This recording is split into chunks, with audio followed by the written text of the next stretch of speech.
suggested that districts have a program at the elementary. They did not fund it. They did not give us any dollars for it. He knows that we have a FLES program after school, to which now we can offer Spanish as well as the other languages, and he's aware that we may have other opportunities for children at other times outside of the school day. So I did check with him, and that's what I was told. Okay.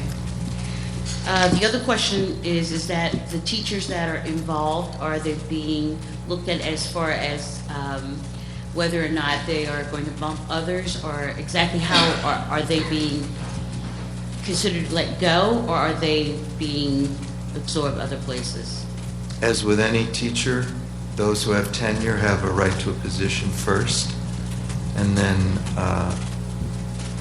if they elect not to take that position, then we move along. But all of the tenured teachers, if they wish, will have a position.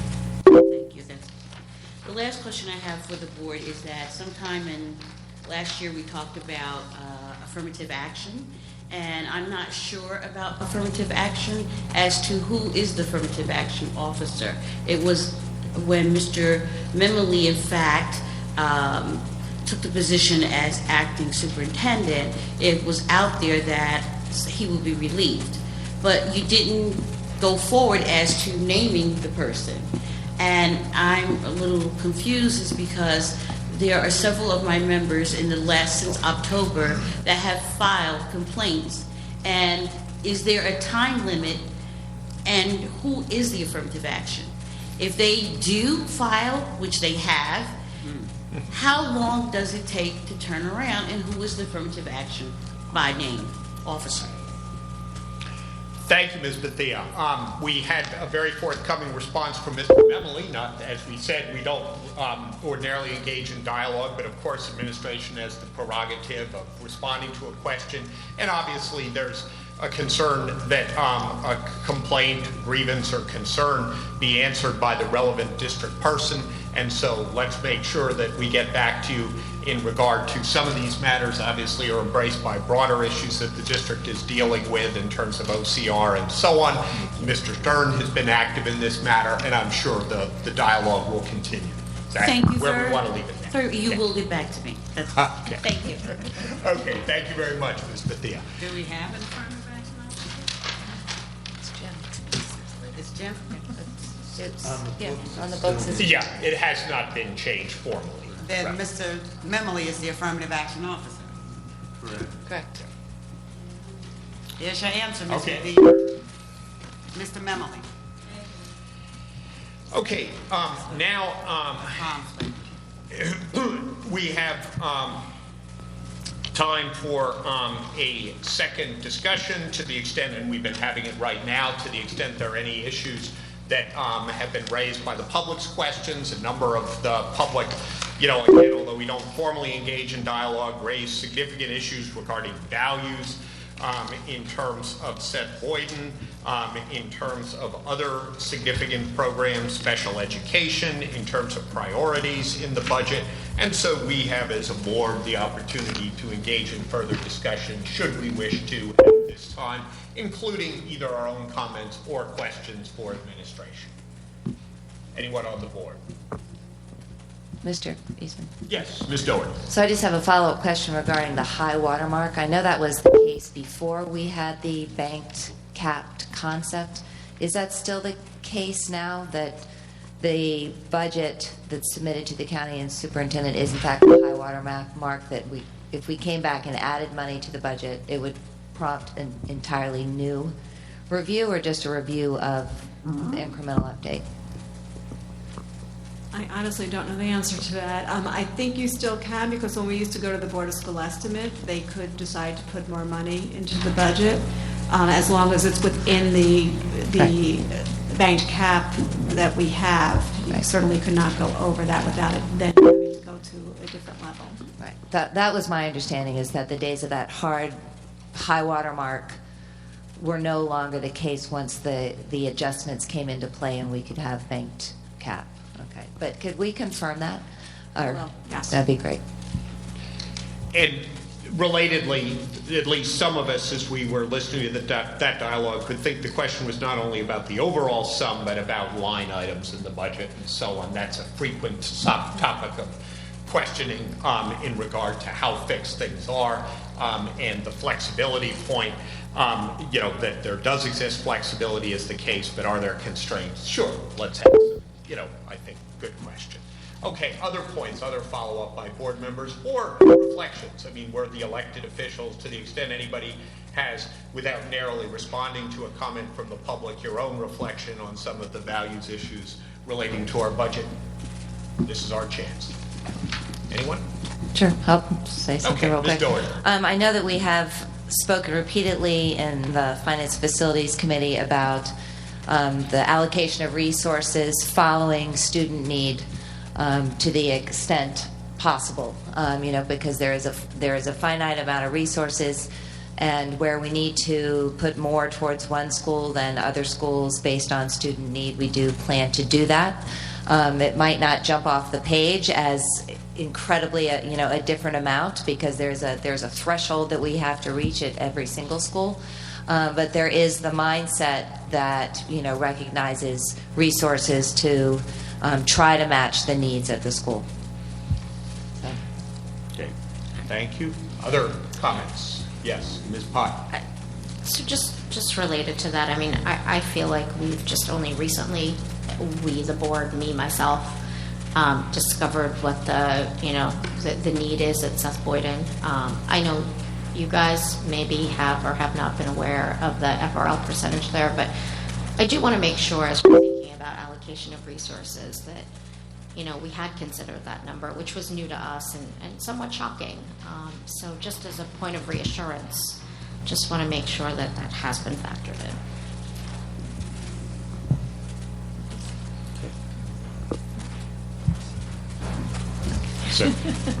Well, it will be factored in. Yes, Ms. there is money that's there. I will tell you, there has been money that's been there in the past. It's up to the principal, has that money available. How he determines to spend that money has been up to him in the past, and the money is still going to that school for next year.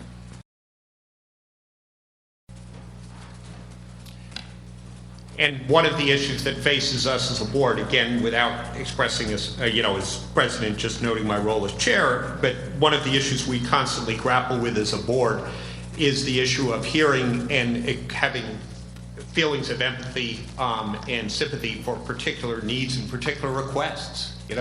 A playground, a fundraiser, field trips.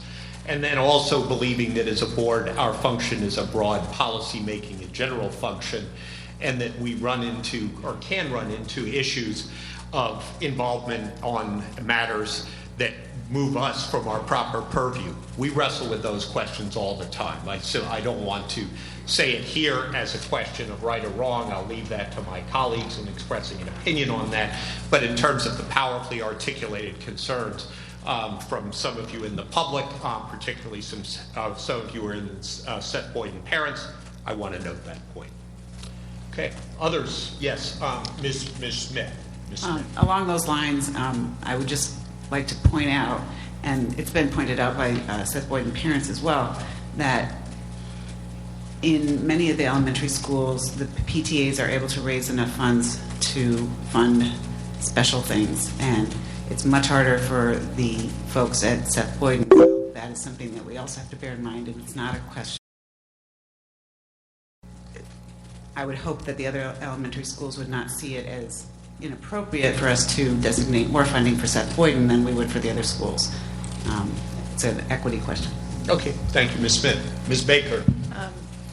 Picking up on Ms. Smith's comment, my question is with respect to these additional needs that the Seth Boyden community has been identifying, the need for an additional day of social work services, the need for funding for field trips that students at other district schools enjoy, even if they are funded through the PTA, it's part of their education.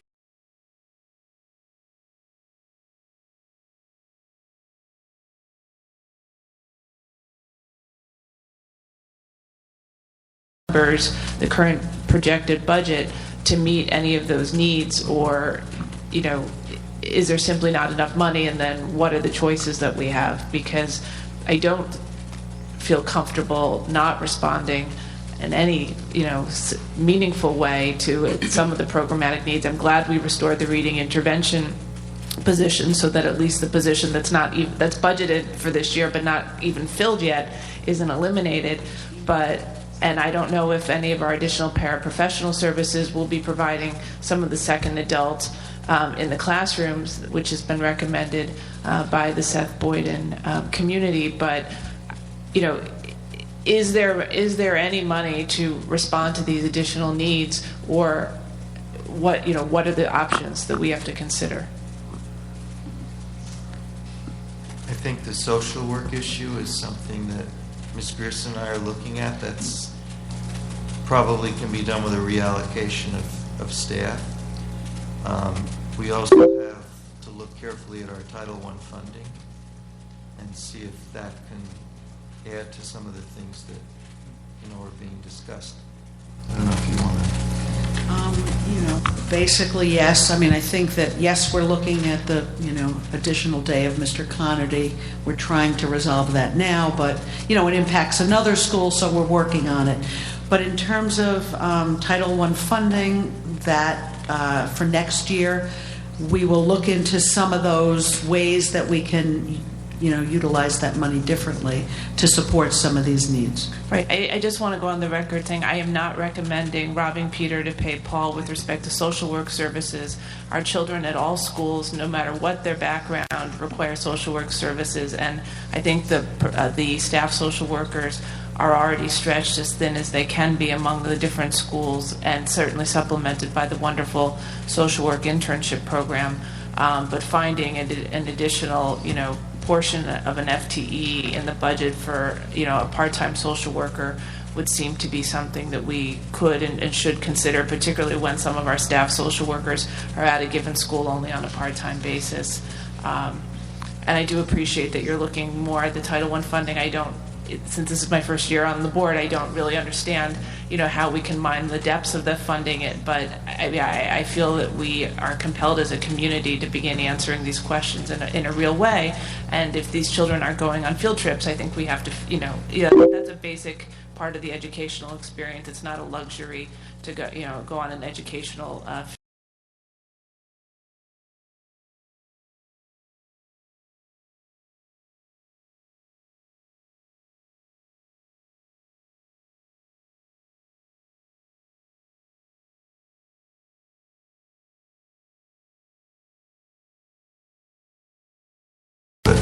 They are getting about $6 to $8. more than other schools are getting. Yes. So I just want to make a comment on Seth Boyden as the chair of FFT and a member of E&E. Both of our committees, as we have shared in the past, are actively discussing Seth Boyden, are actively in conjunction with our communications. It is across the board that this board is committed to addressing concerns. Our administrators are talking both to the administration there, teachers there, and we are hearing the voice of the parents. There are many parties, and different parties have different perspectives, and it is administration's job to blend all of that and find the right balance as to what is needed at that school. And although all of us wish that right this minute we could snap our fingers and fix everything with just writing a little extra in the budget and taxing above our 2.0%, that is not necessarily going to solve the issues. It is going to take the hard work, the conversations, and in this moment where new leadership is upon us soon, hopefully, these are things that we are definitely committed to. I have to say I am, and as you see shaking heads, we all are very committed to addressing concerns. So I just don't want anyone to feel as though we are not hearing. It is just that the pace of change is not what any of us would like it to be, but that doesn't